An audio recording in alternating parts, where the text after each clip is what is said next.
ജിന്നിൻ്റെ പെണ്ണ് ഭാഗം 16. അവതരണം അപര. ഞങ്ങൾ അകത്തേക്ക് കയറാൻ തുടങ്ങിയതും അവൾ ചോദിച്ചു, ബെല്ലടിക്കണ്ടേ? എന്തിന്? അതിൻ്റെ ഒന്നും ആവശ്യമില്ല, നീ കയറ്. അജു അവളെ വിളിച്ചുകൊണ്ട് അകത്തേക്ക് പോയി. ഞങ്ങൾ അകത്ത് കയറി. ഹാളിൽ ആരുമില്ല. അപ്പച്ചിയുടെ സൗണ്ട് അടുക്കളയിൽ കേൾക്കുന്നു. നേരെ അങ്ങോട്ട് വെച്ച് പിടിച്ചു. ഞങ്ങളെ കണ്ടതും അപ്പച്ചി ഓടി വന്ന് എന്നെ കെട്ടിപ്പിടിച്ചു. സംസാരം തുടങ്ങി. അപ്പോഴാണ് ഐഷുവിനെ കണ്ടത്. പിന്നെ അവർ തമ്മിൽ പരിചയപ്പെട്ടു. ഐഷുവിന് അപ്പച്ചിയെ ഒത്തിരി ഇഷ്ടമായി. അപ്പച്ചിക്ക് തിരിച്ചു.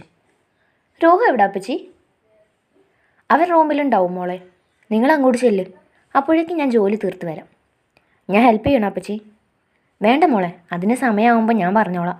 ഇപ്പം നീ പൊയ്ക്കോ എന്നൊരു ചെറു ചിരിയോടെ അപ്പച്ചി പറഞ്ഞു. അത് കേട്ടതും അജുവും ഐഷുവും ചിരിക്കാൻ തുടങ്ങി. ഞാൻ ആരെയും വിളിക്കാതെ റോഹുവിൻ്റെ റൂമിലേക്ക് നടന്നു. ഐഷു എൻ്റെ കൂടെ ഓടി വന്നിട്ട് ചോദിച്ചു, ഡി നിൻ്റെ ജിന്നെവിടെ? ഞാൻ റിച്ചുവിൻ്റെ റൂമിലേക്ക് ചൂണ്ടിക്കൊണ്ട് പറഞ്ഞു, അതിനകത്ത് കാണും. ഞങ്ങളുടെ ബഹളം കേട്ടിട്ടാവാം റോഹു പുറത്ത് വന്നു. ഐശുവിനെ കണ്ടതും അവൻ ചോദിച്ചു, ഇതിനെവിടുന്ന് കിട്ടി? ഇവള് രാവിലെ വന്നടാ. പിന്നെ കുറേ നേരം ഞങ്ങൾ തമാശയും കളിയും ചിരിയുമായി അവിടെ ഇരുന്നു. അപ്പോഴൊക്കെയും ഐശുവിൻ്റെ കണ്ണ് റോഹൻ്റെ മുഖത്ത് തന്നെയായിരുന്നു. ഞാനും അജുവും നോക്കി കാണുകയായിരുന്നു അവൾക്ക് അവനോടുള്ള സ്നേഹം. ഡാ റോഹൻ, ഞാൻ ഇതുവരെ നിൻ്റെ ബ്രദറിനെ കണ്ടിട്ടില്ലല്ലോ, ഒന്ന് വിളിക്കുവോ? കാണാനാ. നിനക്ക് മേഫിക്കാനെ കണ്ട ഞെട്ടലും മാറിയിട്ട് എൻ്റെ ബ്രദറിനെ കണ്ടാൽ പോരെ? അത് കേട്ടതും ഞങ്ങൾ ചിരിക്കാൻ തുടങ്ങി. പാവം ഐശുവിന് മാത്രമൊന്നും മനസ്സിലായില്ല. നിങ്ങൾക്ക് പറ്റുമോ? ഐശു കലിപ്പ് ചോദിച്ചു. ഡി ഒന്ന് അടങ്ങ്, ഇക്ക ഉച്ചയ്ക്ക് ഫുഡ് കഴിക്കാൻ പുറത്തു വരും, അപ്പം കാണാം. ഇപ്പോൾ അകത്ത് പഠിക്കുകയാവും. പ്ലീസ് ഒന്നിപ്പോൾ കണ്ടോട്ടടാ. നിനക്കെൻ്റെ ബ്രദറിനെ കാണാനുള്ള തിടുക്കമാണോ അതോ കൂട്ടുകാരിയുടെ ജിന്നിനെ കാണാനുള്ള തിടുക്കമോ? കള്ളം കണ്ടുപിടിച്ച പോലെ ഐശു ഒന്നും മിണ്ടാതിരുന്നു. ഓക്കെ, നിൻ്റെ ആഗ്രഹം സാധിച്ചു തരാം. ആദ്യമായി വീട്ടിൽ വന്നതല്ലേ, പിന്നെ നേരെ പോയി തട്ടി വിളിക്കാൻ പറ്റില്ല. അവൻ ഞങ്ങളെ തട്ടും. നിനക്ക് കാണാൻ വേണ്ടി ചില വളഞ്ഞ വഴിയിലൂടെ ശ്രമിക്കാം. ഞങ്ങൾ അവിടെ ഇരുന്നൊരു പ്ലാൻ തയ്യാറാക്കി. Okay guys, mission started. എല്ലാവരും പരമാവധി ബഹളം വെച്ചോണം, റോഹൻ പറഞ്ഞു. എന്നിട്ട് ഞങ്ങൾ റിച്ചുക്കാടെ റൂമിന് പുറത്തു പോയി ഓടിക്കളിച്ചു. പരമാവധി സൗണ്ട് ഉണ്ടാക്കി. അതിൻ്റെ പ്രതിഫലനം എന്ന പോലെ അകത്തു നിന്നും ഗർജനം കേട്ടു. എന്താ അവിടെ ഇത്ര ബഹളം? ഞാൻ അങ്ങോട്ട് ഇറങ്ങി വന്നാലുണ്ടല്ലോ. വന്നാൽ എന്തോന്ന് ചെയ്യും? ഞാൻ തിരിച്ചു ചോദിച്ചു.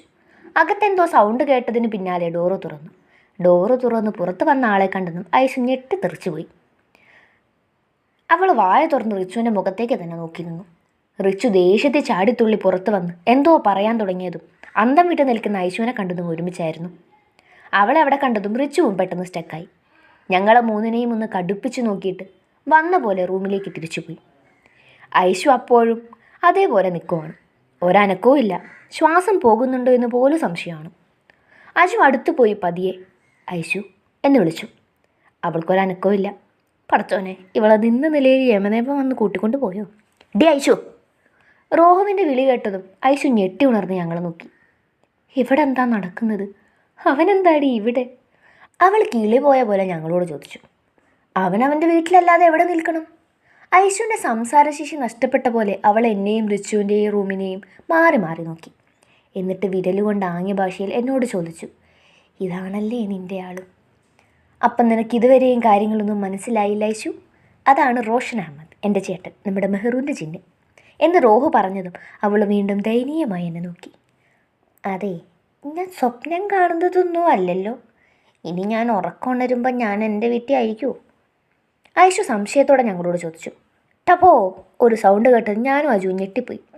പേടിക്കാനൊന്നുമില്ല, റോഹു ഐശുവിന് സ്വപ്നമല്ല എന്ന് തെളിയിക്കാനൊന്ന് കൊടുത്തതാ. ഇപ്പോൾ മനസ്സിലായോ സ്വപ്നമല്ല സത്യമാണെന്ന്? റോഹു ഐശുവിനോട് ചോദിച്ചു. ഒരു മിന്നൽ പോലെ എന്തോന്ന് എൻ്റെ അടുത്തേക്ക് വന്നു. പിന്നെ എനിക്കൊന്നും ഓർമ്മയില്ലായിരുന്നു. ഇടിയോടിടി. അജുവും റോഹുവും ഐശുവിനെ പിടിച്ചു മാറ്റാൻ ശ്രമിക്കുന്നുണ്ട്. അവൾ നിർത്തുന്നില്ല. എന്തൊക്കെയോ വിളിച്ചു പറഞ്ഞ് ഈ പാവൻ ഇടിയോടിടി. കുറച്ച് കഴിഞ്ഞതും അവളൊന്ന് അടങ്ങി. അപ്പോൾ എൻ്റെ കോലം വിജയണ്ണൻ്റെ പടത്തിൻ്റെ ഫസ്റ്റ് ഷോയ്ക്ക് ടിക്കറ്റ് ക്യൂവിൽ പെട്ടതിനേക്കാൾ ദയനീയമായിരുന്നു. അജുവും റോഹുവും കൂടി എൻ്റെയും റിച്ചുവിൻ്റെയും ഇന്നലെ വരെയുള്ള സംഭവങ്ങളെല്ലാം അവൾക്ക് വിവരിച്ചു കൊടുത്തു. എല്ലാം കേട്ട് കഴിഞ്ഞതും അവൾ എൻ്റെ അടുത്ത് വന്നിരുന്നു. ഒന്നും പറയാതെ എന്നെ ചേർത്ത് പിടിച്ച് കുറേ നേരം ഇരുന്നു. ഡി മെഹ്റു, നീ വിഷമിക്കാതിരിക്കും, നമുക്ക് റിച്ചുക്കാനെ ശരിയാക്കിയെടുക്കാം. അപ്പോഴേക്കും അപ്പച്ചി ലഞ്ച് കഴിക്കാൻ വിളിച്ചു. ഞങ്ങളെല്ലാവരും ഫുഡ് കഴിക്കാനിരുന്നു. റിച്ചു ലാസ്റ്റാണ് വന്നതും എൻ്റെ ഓപ്പോസിറ്റ് ഇരുന്നു. അവൻ ഞങ്ങളോട് ആരോടും ഒന്നും മിണ്ടിയില്ല. ഷബാനിയോട് മാത്രം സംസാരിച്ചു. അപ്പച്ചി വല്ലതും ചോദിച്ചാൽ അതിന് മാത്രം മറുപടി പറയും. ഷബാന. അവളെ കാണുമ്പോൾ ഉള്ളിൽ നിറയെ വേദനയാണ്. ഒരിക്കൽ എൻ്റെ അജുവിനോളം റോഹുവിനോളം പ്രിയപ്പെട്ടതായിരുന്നു. ഇന്ന് കണ്ടാൽ പോലും മിണ്ടാതെയായി. ഞാൻ ഫുഡ് കഴിക്കുന്നതിനിടയിൽ എൻ്റെ കാലിൽ ആരോ കാലുകൊണ്ട് തട്ടും പോലെ തോന്നി. കുറച്ച് കഴിഞ്ഞതും വീണ്ടും തുടങ്ങി. ഞാൻ മുഖമുയർത്തി റിച്ചുവിനെ നോക്കി. കള്ളൻ ഒരു ഭാവമാറ്റം ഇല്ലാതിരുന്ന് കഴിക്കുന്നു. കാലിൽ തോണ്ടൽ പൂർവാധികം ശക്തിയോടെ നടക്കുന്നു. എനിക്കാണെങ്കിൽ ചിരിയും വരുന്നു. മുന്നിലിരിക്കുന്ന ഫുഡ് പോലും കഴിക്കാൻ പറ്റാതെ ഞാൻ ആകെ പെട്ട അവസ്ഥയിലാണ് ഇരിക്കുന്നത്. എനിക്ക് പേടിയും നാണോ എല്ലാം ഒരുമിച്ച് വന്നു. ഈ പണിയൊക്കെ ഒപ്പിച്ചിട്ട് ഒന്നും അറിയാത്ത പോലെ ഇരുന്ന് കഴിക്കുന്നുണ്ടല്ലേ. ഞാൻ പതിയെ എല്ലാവരെയും നോക്കി. എല്ലാവരും കഴിക്കുന്നതിൽ കോൺസെൻട്രേറ്റ് ചെയ്തിരിക്കുന്നു. ഞാൻ പതിയെ എൻ്റെ കാലിലേക്ക് നോക്കി. ആ കാലിൻ്റെ ഉടമയെ നോക്കി. ആ കൂതറൈശു കുനിഞ്ഞിരുന്ന് ചിരിക്കുന്നു. ഒത്തിരി നേരം കൊണ്ട് ഞാൻ എന്തെല്ലാം സ്വപ്നം കണ്ടു. ഇതൊന്നും അറിയാതെ എൻ്റെ സ്വപ്ന നായകൻ അവിടെ ഇരുന്ന് ബിരിയാണിയിൽ മല്ലിയില പെറുക്കിയെടുക്കുന്നു. ഏത് സമയത്താണാവോ ഈ അൺറൊമാൻറ്റിക് മൂരാച്ചൂടി പ്രണയം തോന്നിയത്. കുറച്ച് കഴിഞ്ഞതും ഞാൻ ഐശ്വര്യൻ്റെയെ വിളിച്ച്, ഡേ നീ എന്തിനാണ് വെറുതെ തോന്നിയത്? നീയൊക്കെ എനിക്ക് തന്ന പണി വെച്ച് നോക്കുമ്പോൾ ഇതൊക്കെ എത്ര സിമ്പിൾ. എന്നിട്ട് അവളൊരു കള്ളച്ചിരിയോടെ എന്നോട് ചോദിച്ചു, നീ ആരാന്ന് പറഞ്ഞാൽ മോളെ അത്രയും സമയം മിണ്ടാതിരുന്നത്? നിൻ്റെ കുഞ്ഞമ്മയുടെ കെട്ടിയോ എന്ന് പറഞ്ഞാൽ ഞാൻ മിണ്ടാതിരുന്നത്. എന്തേ? എനിക്കറിയായിരുന്നു നീയാണെന്ന്. ഞാൻ പിന്നെ മിണ്ടാതിരുന്നതാ. നീ എവിടെ വരെ പോകുമെന്ന് നോക്കിയതാ. എന്തിനാ മെഹറു ഇങ്ങനെ കള്ളം പറയണേ? എന്നിട്ട് നീ പ്രേമപൂർവ്വം നോക്കിയത് റിച്ചൂക്കാനെയാണല്ലോ. ഓ എന്നാൽ കാര്യമായിപ്പോയി എന്ന് പറഞ്ഞ് ഞാൻ സ്റ്റെപ്പ് കയറി മുകളിലേക്ക് പോയി. അയ്യേ ആകെ മൊത്തം ചമ്മി മാറി. ഇനി അവൾ ഇത് അവന്മാരോട് കൂടി പറഞ്ഞാൽ തീർന്നു. ഡേ അവിടെ നിന്നേ. ഇത് അടുത്ത പിശാച് റിച്ചു. എന്താ എന്താ നിൻ്റെ ഉദ്ദേശം? എന്തുദ്ദേശം? ഞാനെന്തിനെന്ത് ചെയ്തു? നീ എന്തിനാ നിൻ്റെ ഫ്രണ്ട്സിനെ എല്ലാം കൊണ്ട് ഇങ്ങോട്ട് കെട്ടിയെടുക്കുന്നത്? നിന്നോട് ഞാൻ പറഞ്ഞതല്ലേ കോളേജിൽ ആരും നമ്മുടെ റിലേഷൻ അറിയരുതെന്ന്. അതോ ഞാനാണ് നിൻ്റെ മുറച്ചെറുക്കനെന്ന് അറിയിക്കാനുള്ള പ്ലാനാണോ? എക്സ്ക്യൂസ് മീ, കുറേ നേരമായാലും കിടന്ന് ചിലയ്ക്കാൻ തുടങ്ങിയിട്ട്. പറഞ്ഞ് എവിടെ വരെ കയറി പോകുക? അതെ, ഐശു എൻ്റെ മാത്രം ഫ്രണ്ടല്ല, റോഹുവിൻ്റെ കൂടി ഫ്രണ്ടാണ്. അതുകൊണ്ട് അവനോട് പോയി ചോദിക്ക് എന്തിനാ ഫ്രണ്ടിനെ ഇങ്ങോട്ട് കൊണ്ടുവന്നതെന്ന്. പിന്നെ അവളോട് ഞാൻ തൻ്റെ ഒരു കൈയും പറഞ്ഞിട്ടില്ല. ഇനി അവൾ തന്നെ കുറിച്ച് ചോദിച്ചാൽ ഞാൻ പറഞ്ഞോളാം, ഇവിടെ സഹായത്തിന് നിർത്തിയിരിക്കുന്ന പയ്യനാണ്, പഠിക്കാൻ കഴിവുള്ളത് കൊണ്ട് ഇവിടെ ഉള്ളവർ പഠിപ്പിക്കുന്നുവെന്ന്. എന്താ പോരെ? ഡീ നീ പറഞ്ഞ് എന്നെ എൻ്റെ വീട്ടു ജോലിക്കാരനാക്കിയോ? പിന്നെ എന്ത് വേണം? ഞാൻ ഒറിജിനൽ റിലേഷൻ പറയുന്നത് നിങ്ങൾക്ക് താല്പര്യമില്ല, എനിക്കത് പറയാൻ ആഗ്രഹമില്ല. അപ്പോൾ ഇതല്ലേ ബെറ്റർ. അപ്പം നിനക്ക് ഞാൻ ആരാണെന്ന് പറയാൻ ആഗ്രഹമില്ല അല്ലേ എന്ന് പറഞ്ഞുകൊണ്ട് റിച്ചു എൻ്റെ അടുത്തേക്ക് വന്നു. അവൻ്റെ നോട്ടത്തിൽ തന്നെ ഒരു പ്രത്യേകതയുള്ള പോലെ. അവൻ മുന്നോട്ട് വരുന്നതനുസരിച്ച് ഞാൻ ചുവടുകൾ പുറകിലേക്ക് വെച്ചു. ഇല്ല, എനിക്ക് ആഗ്രഹമില്ല. അവൻ്റെ നോട്ടം കണ്ട് എൻ്റെ ഒച്ച പോലും ചിലമ്പിച്ചു പോയി.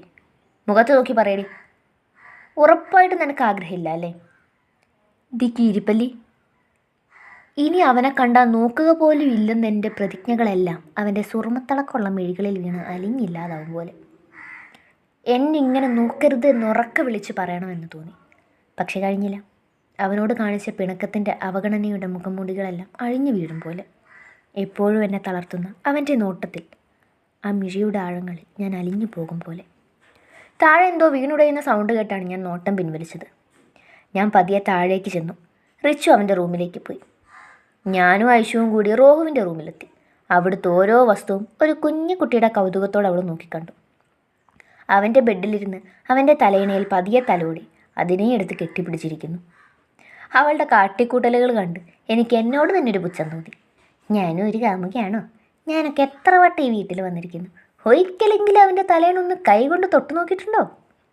ഒന്നവൻ്റെ റൂമിൽ പോയാലോ ആ നിമിഷം തന്നെ മരമാക്ര അവിടെ ഉണ്ടെന്നുള്ള ബോധം എന്നെ സാഹസം ചെയ്യുന്നതിൽ നിന്ന് എന്നെ പിന്തിരിപ്പിക്കും. തിരിച്ച് ഞങ്ങൾ രാത്രിയിലാണ് വീട്ടിലെത്തിയത്.